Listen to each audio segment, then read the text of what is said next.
एक 16 साल की बेटी साक्षी, उसको मोहम्मद साहिल ने चाकुओं से गोद के हत्या कर दिया। 30-35 बार चाकू मारने के बाद भी पेट नहीं भरा तो पत्थल से कुचल के, पत्थल, पहले पत्थलबाजी करते थे, अब तो पत्थल से कुचल रहे हैं, सर को कुचल रहे हैं। और इस हत्या के बाद जैसे हमेशा होता आया, ट्विटर पे ट्रेंडिंग हो गई जस्टिस फॉर साक्षी। बहुत सारे लोगों ने फेसबुक पे फोटो शेयर कर दिया, साक्षी को न्याय दो। कैंडल मार्च हो गया, साक्षी के हत्यारों को फांसी दो। नेताओं के भी बयान आ गए, बहुत सारे अपने आप को जो हिंदू हितैषी कहते हैं वो भी अपने बयान दे रहे हैं। और हमेशा ऐसा होता है, पिछले 75 साल में ही हो रहा है। हत्या होती है, कैंडल मार्च होता है, बयान आता है, निंदा होती है, तू मैं होगा, आरोप प्रत्यारोप होगा, नूरा कुश्ती होगी, लेकिन जो काम करना चाहिए वो काम नहीं होता। मैं ये पूछ रहा हूं, चीन में किसी साक्षी की हत्या क्यों नहीं होती? सिंगापुर में कोई साहिल मोहम्मद आके किसी साक्षी को क्यों नहीं मार देता? कोरिया में किसी मोहम्मद साहिल की इतनी हिम्मत क्यों नहीं पड़ती कि वहां की किसी साक्षी को मार दे? ये भारत में ही मोहम्मद साहिल साक्षी को क्यों मारता है? जानते हैं क्यों?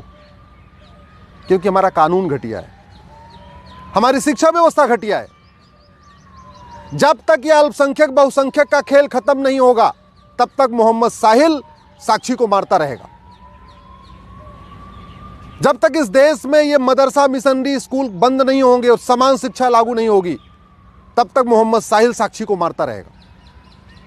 जब तक इस देश में सारे पर्सनल लॉ खत्म नहीं होंगे, सबके लिए एक समान नागरिक संहिता नहीं बनेगी, तब तक कोई न कोई एक मोहम्मद साहिल किसी एक साक्षी को मारता रहेगा। जब तक इस देश में कठोर कानून नहीं होगा, 1 घंटे के अंदर FIR हो, 1 महीने के अंदर जांच पूरी हो और 1 साल के अंदर फांसी पे लटका दिया जाए दरिंदों को, जब तक ये कानून नहीं बनेगा, पुलिस चार्टर, जुडिशियल चार्टर नहीं लागू होगा, तब तक रोज एक मोहम्मद साहिल किसी एक साक्षी को मारता रहेगा। इसलिए मैं बार बार कहता हूं, तू मैं करने, निंदा करने, आरोप प्रत्यारोप करने, कैंडल मार्च करने, ट्विटर ट्रेंडिंग करने, फेसबुक पे लिखने, फांसी की मांग करने से फांसी नहीं होगी। फांसी देने के लिए तो कानून बनाना पड़ेगा, नार्को पॉलीग्राफ ब्रेन मैपिंग कानून बनाना पड़ेगा। अब उससे पुलिस पूछताछ कर रही, चलती रहेगी पूछताछ, गवाहों के बयान होते रहेंगे, इधर जिरा होगी, उधर जिरा होगी, यही चलेगा, फांसी नहीं होगी। आज तक फांसी हुई किसको?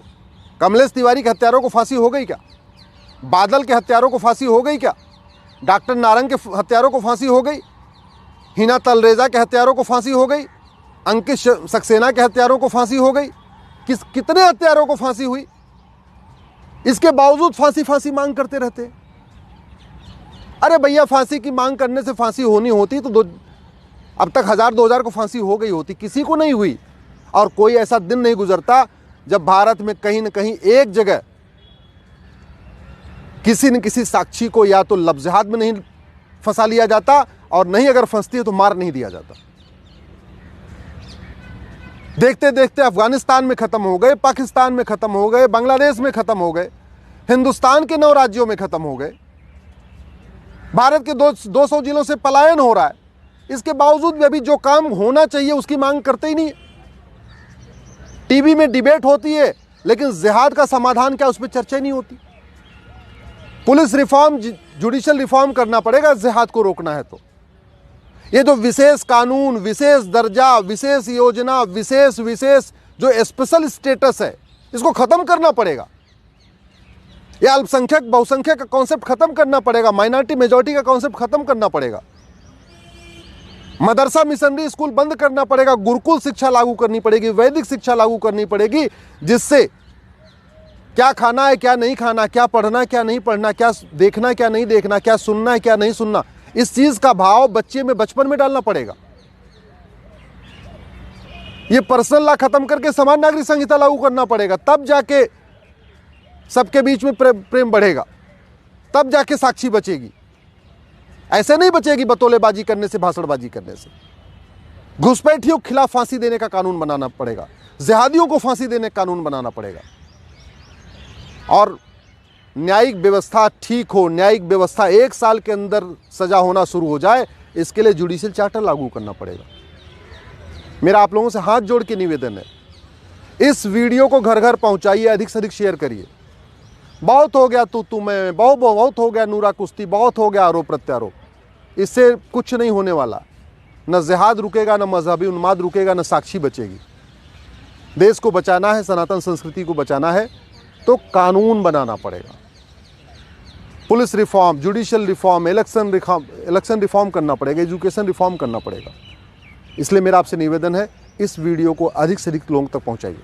अपने सांसदों को टैग करके ट्वीट करिए, अपने क्षेत्र के विधायकों तक पहुंचाइए, अपने सारे व्हाट्सएप ग्रुप में फैलाइए। लोगों को पता चलना चाहिए कि समाधान कानून बदलना ही है। कानून बदलने से समाधान होगा, अच्छी अच्छी बातें करने से नहीं।